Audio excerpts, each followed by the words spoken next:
Hello guys, in this video I'm going to show you how to add out animation on the CapCut application. But first of all, I just want to mention, please don't forget to subscribe to our channel, because at 100,000 subscribers we are going to show you our YouTube revenue statistics and growth strategy, how to make money online. So let's jump into it. First of all, open the application on your device.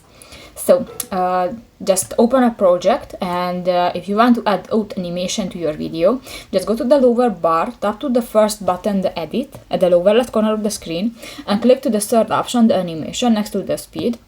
Here you can find three options, the in, out, and the combo animation. Click to the second, the out, and you can find different out animation, and just select one, and if you finish, click to the OK button at the lower right corner of the screen.